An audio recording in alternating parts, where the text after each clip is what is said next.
संत कबीरदास जी एक महान संत, कवि और समाज सुधारक थे।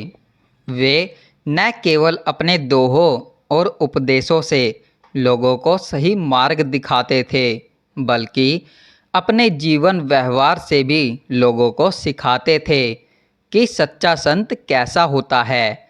वे सादा जीवन जीते थे और अपनी जीविका चलाने के लिए सूत काट कर कपड़ा बनाते थे। उनकी जीवन शैली बेहद साधारण थी, परंतु उनका विचार और दृष्टिकोण अत्यंत गहन और प्रभावशाली था। उनके बारे में यह प्रचलित था कि उन्हें कभी क्रोध नहीं आता और वे हर परिस्थिति में शांत और विनम्र रहते हैं। एक दिन एक अमीर साहूकार का बेटा, जो अपने मित्रों के साथ अक्सर मस्ती और शरारतों में लिप्त रहता था, संत कबीर जी की इस बात को परखना चाहता था कि क्या वाकई उन्हें क्रोध नहीं आता। वह अपनी खुराफाती सोच के साथ कबीर जी के पास पहुंचा और उनसे एक साड़ी का मूल्य पूछा। कबीर जी ने बहुत ही शांत स्वर में उत्तर दिया, इस साड़ी की कीमत 10 रुपये है। यह सुनते ही उस लड़के ने अपनी शरारत शुरू कर दी। उसने साड़ी के 2 टुकड़े कर दिए और एक टुकड़ा हाथ में पकड़कर बोला, मुझे तो केवल यह आधा टुकड़ा चाहिए। बताइए, इसका मूल्य कितना होगा। संत कबीर जी ने बिल्कुल शांति से कहा, 5 रुपये। लड़का फिर भी नहीं रुका। उसने उस आधे टुकड़े को भी 2 भागों में काट दिया और फिर मूल्य पूछा। कबीर जी ने उसी विनम्रता से कहा, अब इसका मूल्य 2.5 रुपये है। इस तरह लड़का बार बार साड़ी को छोटे छोटे टुकड़ों में काटता रहा और हर बार कबीर जी से मूल्य पूछता रहा, लेकिन कबीर जी इस बार पूरी शांति और धैर्य से उसका उत्तर देते रहे।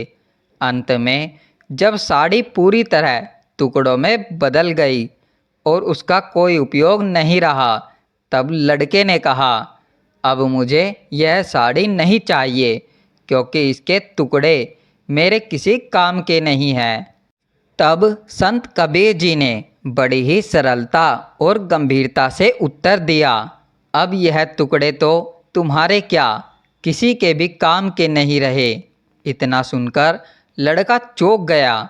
उसने महसूस किया कि उसने एक अच्छे व्यक्ति का नुकसान किया है। उसे पछतावा हुआ और उसने कहा, मैंने आपकी साड़ी बर्बाद कर दी है, कृपया मुझे इसका मूल्य चुकाने दे। कबीर जी ने मुस्कुराते हुए कहा, जिस वस्तु को तुमने खरीदा ही नहीं, उसका मूल्य मैं तुमसे कैसे ले सकता हूँ।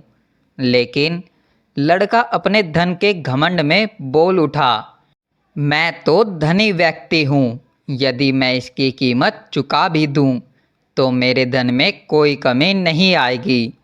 पर आप तो एक निर्धन जुलाहे हैं, यह नुकसान आप कैसे सह पाएंगे। कबीर जी ने बहुत ही सुंदर और गूढ़ उत्तर दिया, बेटा, तुमने जो नुकसान किया है उसकी भरपाई केवल पैसे से नहीं हो सकती। क्या तुम जानते हो इस साड़ी को तैयार करने में कितने लोगों की मेहनत लगी है। पहले किसान ने खेतों में जाकर कपास उगाई, फिर मेरी पत्नी ने उस कपास को बीना और सूत काता, फिर हमने उसे रंगा और बुना। यह सब मेहनत तब सार्थक होती है जब कोई व्यक्ति उस साड़ी को पहनता, लेकिन अब तुमने उसे टुकड़ों में काट दिया। बताओ, क्या अब केवल पैसे देकर तुम उस श्रम और उद्देश्य की भरपाई कर सकते हो। इतनी गंभीर बात सुनकर लड़का स्तब्ध रह गया। उसकी आंखें खुल गई। उसने महसूस किया कि उसने केवल साड़ी नहीं काटी, बल्कि कई लोगों की मेहनत, भावना और उपयोगिता को भी नुकसान पहुंचाया। वह शर्म से भर गया और कबीर जी के चरणों में गिरकर क्षमा मांगने लगा। कबीर जी ने उसे बड़े प्रेम से उठाया और कहा, बेटा, अगर मैं तुमसे इस साड़ी का मूल्य ले लेता तो मेरा नुकसान तो पूरा हो जाता, लेकिन तुम्हारा जीवन का सबक अधूरा रह जाता। यह अहंकार जो आज तुम्हें खेल लग रहा था, वही तुम्हारा जीवन बर्बाद कर सकता था। साड़ी की चिंता मत करो, मैं मेहनत करके नई बना लूँगा। लेकिन अगर तुम्हारा जीवन अहंकार में डूब गया होता तो उसे कौन नया बना सकता। अब तुम्हारा पश्चाताप ही इस साड़ी की असली कीमत है। शिक्षा। इस कथा से हमें यह सीख मिलती है कि सच्चे संत कभी भी परिस्थिति देखकर अपना स्वभाव नहीं बदलते। वे हर स्थिति में शांति, धैर्य और विनम्रता से रहते हैं। वे अपने व्यवहार और विचारों से दूसरों का जीवन बदलने की ताकत रखते हैं। अहंकार और घमंड जीवन को नष्ट कर सकते हैं, लेकिन संतों की संगति उसे बचा सकती है। अगर आपको कबीर जी की यह सच्ची कहानी पसंद आई हो और आपने इससे कुछ सीखा हो तो वीडियो को लाइक करें, शेयर करें और ऐसे ही और प्रेरणादायक किस्सों के लिए चैनल को सब्सक्राइब करना न भूलें। याद रखिए, ज्ञान बांटने से बढ़ता है। वीडियो देखने के लिए धन्यवाद दोस्तों।